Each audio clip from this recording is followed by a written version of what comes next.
திரு உதயநிதி ஸ்டாலின் அவர்கள்.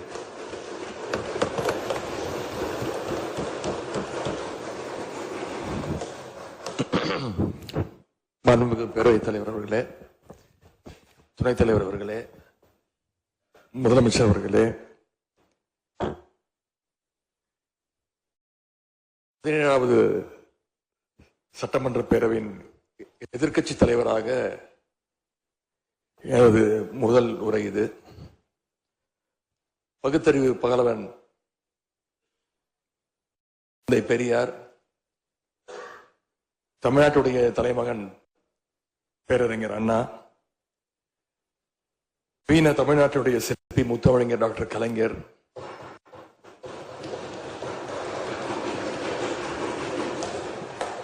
இந்தியாவுக்கே வழிகாட்டிய திராவிட மாடல் ஆட்சியை தந்த திராவிட முன்னேற்ற கழகத்துடைய தலைவர் திரு முத்துவேல் கருணாநிதி ஸ்டாலின் என எங்களுடைய தலைவர்களை எல்லாம் வணங்கி என்னுடைய இந்த உரையை துவங்குகின்றேன். முதல்ல என்னை 2வது முறையாக தேர்ந்தெடுத்து இந்த சட்டமன்றத்திற்கு அனுப்பிய என்னுடைய சேப்பாக்கம் திருவல்லிக்கேணி தொகுதி மக்களுக்கு என்னுடைய நன்றியை நான் இங்கே தெரிவித்துக் கொள்கின்றேன். அதே போல எங்கள் தலைவர் தலைமையிலான திராவிட முன்னேற்ற கழகத்துடைய கூட்டணிக்கு 1,52,82,782 வாக்குகளை தந்த தமிழ்நாட்டு மக்களுக்கு என்னுடைய நன்றியை நான் தெரிவித்துக் கொள்கின்றேன். அதேபோல எங்களுடைய கூட்டணி சட்டமன்ற உறுப்பினருடைய வெற்றிக்காக உழைத்த திராவிட முன்னேற்ற கழகத்துடைய அனைத்து நிர்வாகிகளுக்கும், முத்தமிழறிஞர் டாக்டர் கலைஞருடைய உயிரினும் மேலான அன்பு உடன்பிறப்புகளுக்கும், தோழமை இயக்க தலைவர்களுக்கும் தொண்டர்களுக்கும் என்னுடைய நன்றியை நான் தெரிவிச்சுக்கிறேன். இந்த அவையில என் கூட நின்று எனக்கு வழிகாட்டக்கூடிய எதிர்க்கட்சி துணைத் தலைவர் அண்ணன் திரு KN நேரு அவர்களுக்கும், எங்களுடைய கொறடா அண்ணன் வேலு அவர்களுக்கும், துணை கொறடா அண்ணன் திரு கோவி செழியன், செயலாளர் அண்ணன் திரு தங்கம் தென்னரசு, பொருளாளர் அண்ணன் திரு MRK பன்னீர்செல்வம் ஆகியோருக்கும், கழக சட்டமன்ற உறுப்பினர்களுக்கும் என்னுடைய நன்றியை நான் தெரிவிச்சுக்கிறேன். சட்டமன்றத்தில் நேற்று நாம அத்தனை பேரும் பதவி பிரமாணம் செஞ்சுக்கிட்டோம். அதன் பின்பு இன்னைக்கு முதல் நடவடிக்கையா பேரவைத் தலைவரை இன்றைக்கு தேர்ந்தெடுத்திருக்கிறோம். வரலாற்று சிறப்புமிக்க இந்த சட்டப்பேரவையில மாண்புமிகு பேரவைத் தலைவராக தேர்ந்தெடுக்கப்பட்டிருக்கக்கூடிய உங்களுக்கும், துணைத் தலைவராக தேர்வு செய்யப்பட்டிருக்கக்கூடிய திரு ரவிசங்கர் அவர்களுக்கும், எங்களுடைய தலைவர் சார்பாகவும் கழக சட்டமன்ற உறுப்பினர்கள் சார்பாகவும் மீண்டும் என்னுடைய வாழ்த்துக்களை நான் தெரிவிச்சுக்கிறேன். மாண்புமிகு பேரவைத் தலைவர் அவர்களே, இங்க ஏற்கனவே எல்லாரும் குறிப்பிட்டது போல நானும் கேள்விப்பட்டிருக்கேன். நீங்க எப்பொழுதுமே சிரித்த முகத்துக்கு சொந்தக்காரர்னு கேள்விப்பட்டிருக்கிறேன். அது மட்டும் இல்ல, எல்லோருடையும் மிகுந்த அன்போடு பழகக்கூடியவர் அப்படின்னு பலர் சொல்லி நான் கேள்விப்பட்டிருக்கிறேன். இதே சட்டப்பேரவையில 1980ஆம் ஆண்டு தேர்தலையும் 2011 சட்டமன்ற தேர்தலையும் நீங்க வெற்றி பெற்று ஒரு சிறந்த சட்டமன்ற உறுப்பினரா நீங்க பணியாற்றி இருக்கிறீங்க. எனவே பேரவையுடைய மரபுகளும் விதிகளும் உங்களுக்கு புதுசு கிடையாது. நீங்க தேர்ந்தெடுக்கப்பட்ட இப்பொழுது சேர்த்து 3 முறையும் ஆளுங்கட்சி உறுப்பினரா சட்டமன்றத்துக்குள்ள நீங்க வந்திருக்கிறீங்க. இந்த முறை எதிர்க்கட்சிகளையும் அரவணைச்சு செயல்படுகின்ற ஒரு பேரவைத் தலைவரா நீங்க பொறுப்பேற்றிருக்கிறீங்க. அந்த பொறுப்புல ரொம்ப சிறப்பா நடுநிலைமையோடு செயல்படுவீங்க அப்படிங்கறதா எங்க அத்தனை பேருடைய எதிர்பார்ப்பு. அதே போல ஒரு எளிய பின்னணியில் இருந்து வந்த முதன்முறையாக சட்டமன்ற உறுப்பினராக பொறுப்பேற்றிருக்கக்கூடிய, மக்களால் தேர்ந்தெடுக்கப்பட்டிருக்கக்கூடிய திரு மாண்புமிகு ரவிக்குமார் அவர்கள் பேரவையினுடைய துணைத் தலைவராக உங்களுக்கு உறுதுணையாக இருந்து இந்த அவையை வழிநடத்துவார் அப்படின்னு நாங்க அத்தனை பேரும் நம்புறோம். மாண்புமிகு பேரவைத் தலைவர் அவர்களே, நம்முடைய மாண்பு முதலமைச்சர் அவர்கள் நேற்று எங்களுடைய தலைவருடைய வீடுகளுக்கும் அனைத்து கட்சி தலைவருடைய வீடுகளுக்கும் சென்று வாழ்த்துக்கள்லாம் பெற்றுக்கிட்டு போனார். அந்த அரசியல் நாகரிகம் இந்த பேரவையிலும் தொடரணும் அப்படிங்கிறதா எங்களுடைய எண்ணம், எதிர்பார்ப்பு. ஏற்கனவே நான் சொல்லி இருந்தாலும் மறுபடியும் சொல்ல விரும்புறேன். திராவிட முன்னேற்ற கழகம் இந்த சட்டப்பேரவையில எதிரி கட்சியா இல்லாம ஒரு ஆக்கப்பூர்வமான எதிர்கட்சியாக நிச்சயம் செயல்படும். எங்க தலைவர் அவர்கள் சொன்ன மாதிரி திராவிட முன்னேற்ற கழகம் என்னைக்குமே ஒரு ஆக்க சக்தி தான். மாண்புமிகு பேரவைத் தலைவர்களே, இந்த பேரவைக்குன்னு ஒரு மிகப்பெரிய வரலாறு இருக்கு.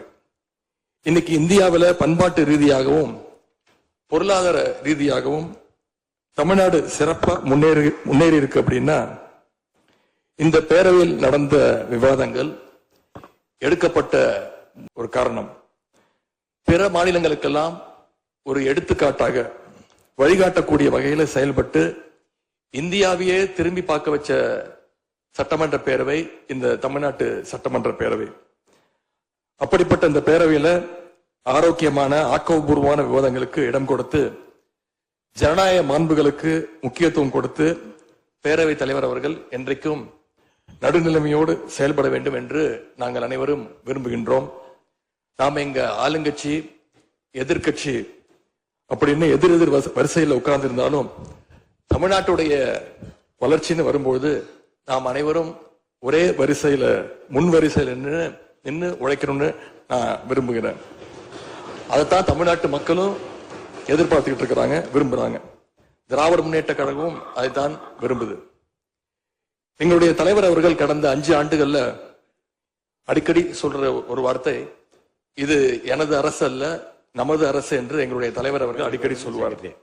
அதை நிரூபிச்சும் காட்டியிருக்கிறார்.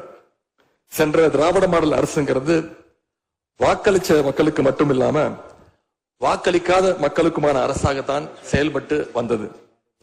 ஆகவே இந்த புதிய அரசும் அனைவருக்குமான அரசாக உங்களுக்கு வாக்களிக்காத மக்களுக்குமான அரசாக செயல்படும்னு நான் விரும்புறேன். இந்த நேரத்தில் இன்னொரு விஷயத்தையும் இங்க நினைவுபடுத்த விரும்புறேன். மாண்புமிகு பேரவைத் தலைவர் அவர்களும் மாண்புமிகு முதலமைச்சர் அவர்களும் இன்னைக்கு எதிர்கட்சி தலைவராக இருக்கிற நானும் ஒரே காலேஜ்ல படிச்ச ஓல்டு ஸ்டூடெண்ட். ஒரே காலேஜ்ல நாம படிச்சிருந்தாலும் அரசாங்கத்தை நடத்துறதுல திமுக தான் சீனியர் பேட்ச். அது உங்களுக்கு தெரியும். 1967 ஆட்சிக்கு வந்தது திமுக தான். நாங்க தான் சீனியர்ஸ். அந்த அடிப்படையில எங்களுடைய நாலேஜையும் எக்ஸ்பீரியன்ஸையும் நாங்க ஷேர் பண்ணிக்க ரெடியா இருக்கோம். அதை ஏத்துக்க நீங்களும் தயாராக இருங்க. ஏன்னா நமக்கு எப்பவுமே தமிழ்நாட்டு மாநிலத்துடைய நலன்தான் மிக மிக முக்கியம். மாண்புமிகு பேரவைத் தலைவர் அவர்களே, நீங்க போட்டியின்றி தேர்வாகியிருக்கீங்க.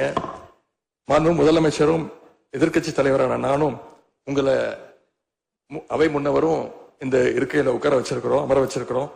இன்னைக்கு உங்க கையை பிடிச்சு அழைச்சிட்டு வந்து உட்கார வச்சிருக்கிறோம். இனி எங்க 2 தரப்பையும் நீங்க தான் கையை பிடிச்சு அரவணைச்சு கோவம் இல்லாம கோவப்படாம, நீங்க கோவப்பட மாட்டீங்கன்னு தெரியும். உங்களை கோவப்படுத்துற மாதிரி எந்த செயலையும் நாங்க செய்ய மாட்டோம். சட்டமன்ற ஜனநாயகத்துல ஆளுங்கட்சி காதுகளாகவும் எதிர்கட்சி குரலாகவும் இருக்க வேண்டும். அதுலதான் இந்த அவையுடைய பெருமை நிச்சயம் அடங்கி இருக்கு. பொதுவா இதுக்கு முந்தைய சட்டமன்ற பேரவை எடுத்துக்கிட்டா ஆளுங்கட்சி வரிசையில அதிக உறுப்பினர்களும் எதிர்கட்சி வரிசையில அதை விட குறைவான உறுப்பினர்களும் இருப்பாங்க. ஆனா இந்த முறை கிட்டத்தட்ட ஆளுங்கட்சிக்கு இணையான எதிர்கட்சி வரிசை வலிமையா இன்னைக்கு அமைஞ்சிருக்கு. அதுதான் இந்த பேரவையுடைய இன்னொரு கூடுதல் சிறப்பு. இதன் மூலமா தமிழ்நாட்டு மக்கள் ஒரு முக்கியமான செய்தியை நமக்கு சொல்லி இருக்கிறாங்க. அது என்னன்னா, எதிர்கட்சி வரிசை மிக மிக வலிமையாக இருந்து இந்த அரசை, புதிய அரசை வழிநடத்தணும், ஆக்கப்பூர்வமான விமர்சனங்களை முன்வைக்கணும் அப்படின்னு மக்கள் நமக்கு சொல்லி இருக்கிறாங்க. நான் நம்புறேன். ஆகவே மக்களுடைய எண்ணத்தை பிரதிபலிக்கிற மாதிரி எங்களுடைய பணிகள் நிச்சயம் இருக்கும். மாண்புமிகு பேரவைத் தலைவர் அவர்களே, இந்த அரசு பொறுப்பேற்ற நிகழ்ச்சியில் நடந்த ஒரு நிகழ்வை இங்க நான் சுட்டிக்காட்ட விரும்புகின்றேன். ஏற்கனவே சுட்டி காட்டியிருக்கிறாங்க. அந்த நிகழ்ச்சியில தமிழ்தாய் வாழ்த்து 3வது இடத்துக்கு தள்ளப்பட்டிருக்கு.